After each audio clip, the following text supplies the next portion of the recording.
What's the absolute worst thing you can do in retirement? Many of us might immediately think about financial missteps, not saving enough, making the wrong investments, or choosing an unsuitable Medicare plan. But surprisingly, the deepest regrets people express have very little to do with money at all. Instead, there are 5 profound personal regrets that surface at the end of retirement. Regrets that speak volumes about how intentionally or unintentionally we've lived our lives. These aren't about your bank balance, but about your life balance.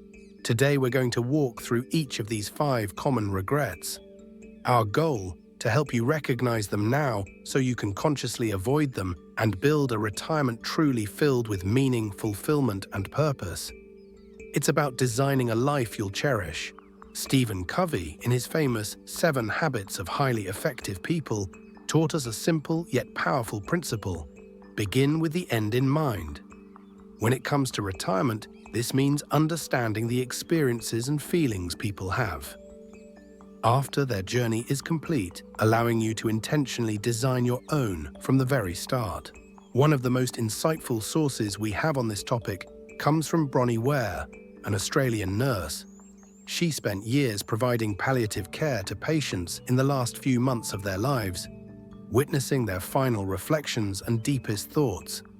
And she asked them a truly powerful question.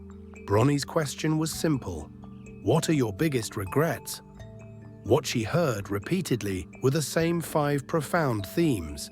And if we can understand these themes today, right now, we gain an incredible opportunity to shape a retirement we will truly never have to regret. Let's explore them together. Regret number 1: I wish I had lived a life true to myself. This wasn't about the life others expected of them, or a life they felt obligated to live. It was about living their own authentic life. This is a deeply personal revelation. Bronnie explained that when people realize their time is drawing to a close, they suddenly gain an astonishing clarity. They see, with total precision, how many dreams they left unfulfilled. Dreams that lingered, unspoken and untried. And it wasn't because they weren't capable. It wasn't a lack of talent or opportunity. It was because in many cases they simply didn't give themselves permission to pursue those dreams. They hesitated, waiting for a right time that never came. So pause for a moment and ask yourself this vital question. Is the life you're living today, right now, authentically your own? Or is it the one subtly, or not so subtly, shaped by the expectations of your co-workers, your parents, your neighbors, or even broader societal norms? Think about it: your career choices, the house you live in, the car you drive, even how you spend your precious free time. These are not trivial decisions. They are choices that collectively shape decades of your life. Yet many people never truly stop to question if they're following their own unique path. For many preparing for or already in retirement, this regret often manifests in their work life. They recall working jobs they didn't truly enjoy, buying things they didn't really need, all to impress people they didn't genuinely care about. A treadmill of external validation. Living authentically, embracing your true self, takes genuine courage. It means stepping away from comfortable conformity and daring to be different. But it is precisely that courage, that self-permission, that builds a retirement you are not just living, but are truly excited to live. Regret number 2: I wish I hadn't worked so hard. Now let's be clear, there's nothing inherently wrong with hard work. In fact, it can be incredibly fulfilling. But it becomes a profound regret when it comes at the steep cost of your actual life, your relationships, your health, your personal time. Bronnie wrote that nearly every man she cared for, without exception, expressed regret over spending so much of his life on the treadmill of work. They saw their lives as a constant pursuit of professional goals, often at the expense of everything else. Work can be meaningful, it can be energizing, and it can certainly provide a sense of purpose. But it also has a subtle way of becoming your entire identity, slowly and without you even noticing, until your sense of self is inextricably linked to your job title or accomplishments. James Clear, a renowned author, asks a powerful probing question. What are you optimizing for? Are you constantly optimizing for another promotion, a higher salary, or more status in your career? Or are you optimizing for more time with your family, better health, pursuing your passions, and nurturing your relationships? Work will always provide you with more. More emails, more expectations, more deadlines, more urgent tasks that demand your immediate attention. The demands are endless, and the to-do list never truly shrinks. It's a constant stream. But at the end of life, the deep regret people express isn't about not sending one more email or hitting one more deadline.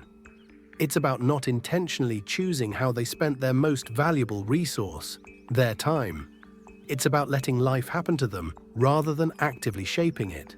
So again, ask yourself, what are you optimizing for? What truly holds value in your life? Making conscious choices now to prioritize what truly matters can transform your retirement from a continuation of the work grind to a vibrant new chapter of purposeful living. Regret number 3, I wish I had expressed my feelings. So many of us spend our lives trying to avoid conflict, trying not to rock the boat. We believe that by suppressing our true emotions, we are maintaining peace and harmony. Bronnie observed that many of her patients suppressed their feelings in order to keep the peace. But in doing so, they often settled for a life that never truly reflected who they were. Their authentic self remained hidden, leading to a deep sense of disconnect. And the cost of this suppression was enormous. It manifested as bitterness, resentment, and profound emotional exhaustion. In some cases, Bronnie noted, it even contributed to physical health issues, as the body held onto the unspoken burdens. Being honest, truly honest when chatting with yourself and with others about your feelings can be incredibly uncomfortable. It requires vulnerability and courage. But suppressing your voice, living in a state of unexpressed truth, is ultimately far, far worse for your well-being. In your career, in your most intimate relationships, and certainly as you navigate retirement, ask yourself, where are you holding back? Where are you avoiding discomfort, perhaps even unknowingly at the cost of your genuine happiness and authentic self-expression? The people who reached the end of their lives and reflected on this regret consistently regretted their silence. They regretted the words left unsaid, the truths unshared, not the moments they chose honesty, even if it led to temporary discomfort. Honesty truly is the best policy for a peaceful mind. Regret number 4, I wish I had stayed in touch with my friends. This particular regret hits deeply for many, as the value of these connections often becomes truly clear only when it's too late to rekindle them. Bronnie shared that many people didn't fully realize the profound value of their old friends, the ones who knew them through thick and thin until their final weeks. By then, the opportunity to reconnect, to share laughter and memories had sadly passed. And here's a key reason why this regret is so common. Friendships, while incredibly important, often don't feel urgent. Meaningful relationships rarely demand your immediate attention in the same way that chores, work deadlines, or daily errands do. They can easily fall by the wayside. But retirement offers you the greatest opportunity in your life to rebuild and strengthen those vital connections. It's a blank slate, a chance to actively seek out and nurture the relationships that bring you joy and a sense of belonging. Use this time to rekindle old friendships. Reach out to people you've lost touch with and deepen the existing bonds that enrich your life. Create a vibrant community around you that genuinely brings you joy, support, and meaning. These connections are your true wealth. A truly fulfilling retirement is not primarily built on the size of your bank account, but on the richness of your relationships.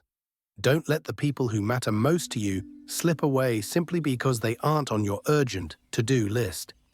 Make time for them. Regret number 5, I wish I had let myself be happier. This one is incredibly powerful because Bronnie discovered that many people don't realize until the very end that happiness is fundamentally a choice. Not an accident, not a stroke of luck, but a conscious decision.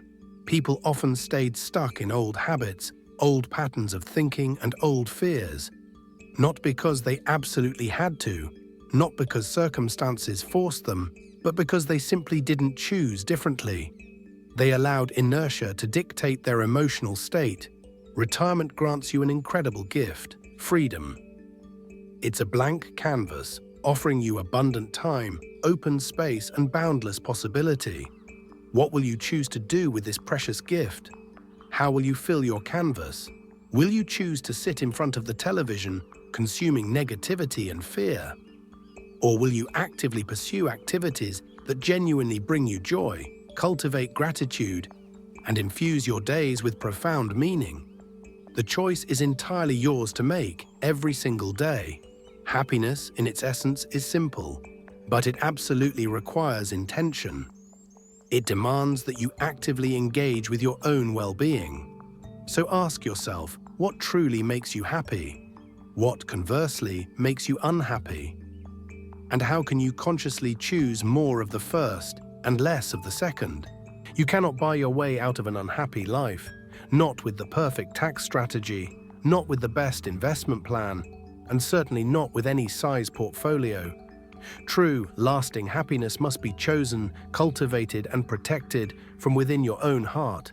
In conclusion, you can have the most meticulously planned withdrawal strategy, the most optimized social security plan, and the most perfectly allocated assets. But if the life behind your retirement is missing intention, meaning, and authentic joy, then none of those numbers truly matter in the end. The people Bronnie Ware cared for weren't talking about money. They were talking about courage to be themselves, authenticity in their expressions, the richness of their relationships, the intentional use of their time, and the pursuit of genuine joy. These are the true currencies of a well-lived life. Your retirement should be a powerful vessel that supports the life you genuinely want to live, not simply a void that replaces your working years. By consciously avoiding these 5 profound regrets, you are actively putting yourself on a path toward a retirement that is rich in all the ways that truly count. Thank you for joining us today. We hope this video has inspired you to reflect on your own retirement journey. We'd love to hear your thoughts. What insights have you gained? What's one regret you are determined to avoid? Share your wisdom and experiences in the comments below.